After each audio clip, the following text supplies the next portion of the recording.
So by changing the environment, you're going to be able to help compensate for the impaired executive abilities.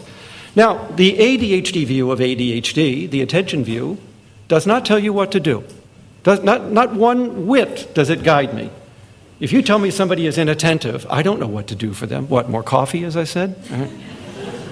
But if you tell me somebody has an executive disorder, I will give you 5 things to do immediately at any point in performance. Goodness, it's 3:30. Can I give you a break right after this one? Okay. Number 1, your child cannot stop and hold things in mind. So don't make them. You need to use external, physical forms of information, which means sticky notes, signs, symbols, charts, cues, reminders. The issue here is not the what, it's the why. You must find a substitute for working memory. And that means something external. The information, whatever it is that is key for you to remember right here, right now, needs to be outside of your brain, in the visual field. You have got to externalize, is the phrase for that, the information that other people are holding in mind. It's what we are doing after age 55 and women in perimenopause. We are using a lot of sticky notes, let me tell you. Because I'm 59 years old and I already have a little ADHD working memory disorder, as do most women. By the way, it hits women harder than men, but it hits us both. Nevertheless, we're all running around with lists.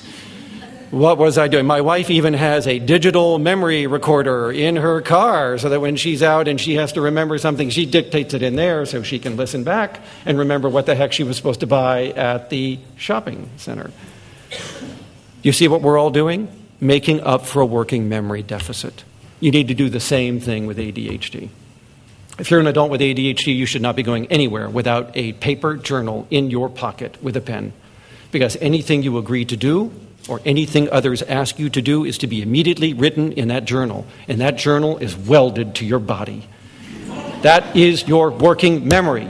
Use it. And by the way, we find journals are better than digital devices because they lose the devices and they don't remember to turn them on and they don't remember to dictate into them. So as good as those things may sound and as high-tech as they are, the good old paper and pencil notebook seems to do the job, okay? And if I were you, I would even have it on a chain like a motorcycle gang member has his wallet. It is there from sunup to sundown. Man, when you put your pants on, that is in it all the time, right? And now you have a working memory. You have no internal clock. So if anything involves time, there must be a timer. There must be something physical outside of you that signals the passage of time. For young children, cooking timers are great, but there are various other devices, including watches that beep every 5 minutes and vibrators that you can buy at the addwarehouse.com that have digital timers built in, and you can set them to just vibrate in your pocket every so often. I don't care what the stimulus is. This is the why, people, not the what. Right? The why is you have no sense of time. So if I give you something that involves time, I have got to give you a timer. And if this extends more than just a few minutes to a half hour, you are going to need a day planner, a Palm Pilot, or some other means of keeping track of time. A week-at-a-glance calendar is not a bad thing either. But you are going to become timer and calendar dependent, addicted, so that you can organize your life as well as other people who don't need to rely on those things so much. You cannot see the future coming at you. So if there is something you've agreed to do over time, if this child has a book report or a science project, you are going to break that into baby steps and do a piece a day. You are not going to point at the future and keep harping about summer reading. Have you done your summer reading? We've got that book report that's due next week. Have you done that? Right? No, we are going to take the book report and you are going to read 3 pages today. You are going to write 4 sentences today, and I will give you 15 tokens right now. And that's how we're going to get this done.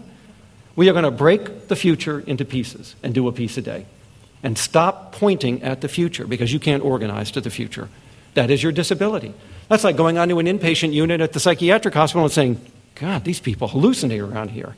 What's going on? It's an inpatient unit. They're schizophrenics. What did you think, right?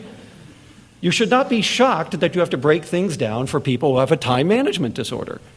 And so you should do it for people with ADHD as well. Break the future into pieces. By the way, what does ERO mean on this? It means that the future comes at you in three pieces: the events that are coming toward you, the responses you prepare, and the consequences, the outcomes of what you're doing.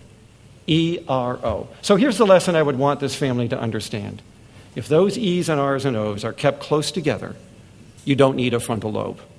And ADHD people can do them. That's a video game. But the minute you stretch these things apart with time, like a book report, you've got to read this book, your report's due in 30 days, it'll take a week to grade all the papers. I just put a month between the E and the R and a week between the R and the O. And if you have ADHD, you're disabled, big time. So the solution is to get the E's, R's, and O's back together. And that means baby steps. Little ERO bridges across time. And that's how you would do a future assignment.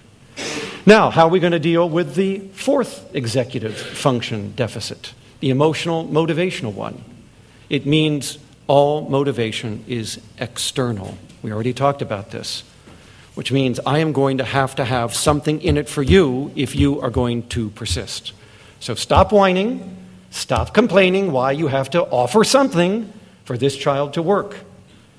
The reason you don't offer it to other children is they have internal motivation. ADHD children do not.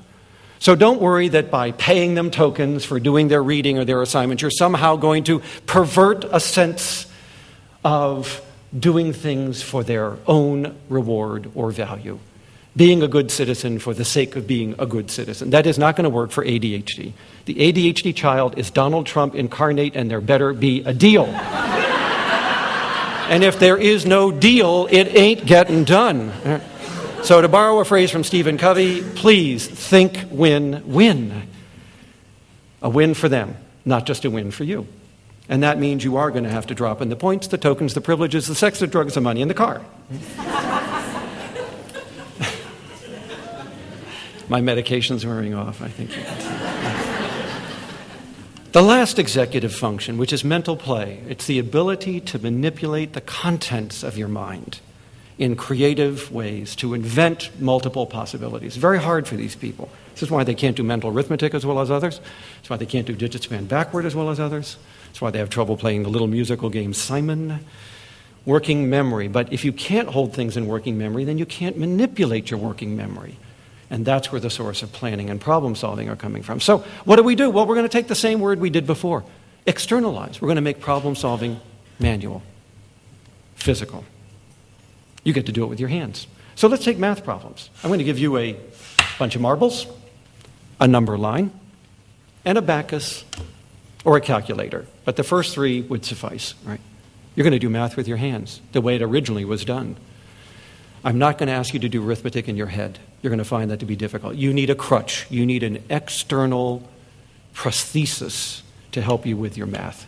Now, what if this is a verbal problem or task, like you've got to write a story or an essay or something? I'm going to give you a stack of 3x5 file cards, and I want you to sit down and put your mind on dump. I want you to think of any idea you can come up with that has to do with this subject. Go. I want a thought per card. I don't care what order, I don't care what sequence, just let your mind run wild. But just give me a thought a card. Now I'm going to take your cards and reorganize them, and now we've got them physical. And now we can create the story and the plot line. And if you do this on a laptop computer in Word, you can even move it around and spell check and cut and paste and do all that neat stuff because it's now external. Your ideas have become physical. And that's the secret here.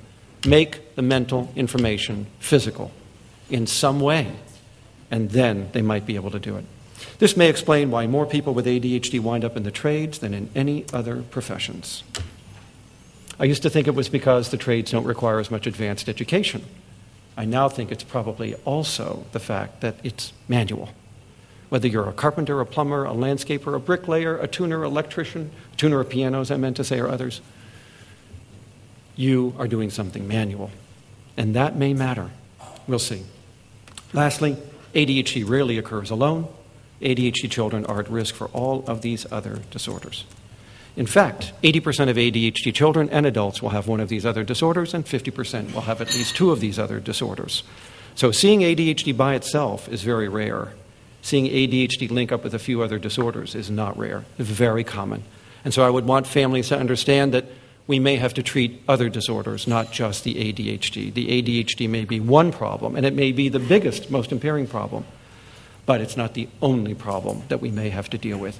And on that note, we are going to give you a 10-minute break. You will be called back at 10 minutes to 4, because I got 15 other ideas I want to share with you. Oh, you're welcome. Thank you. My pleasure. Thanks so much.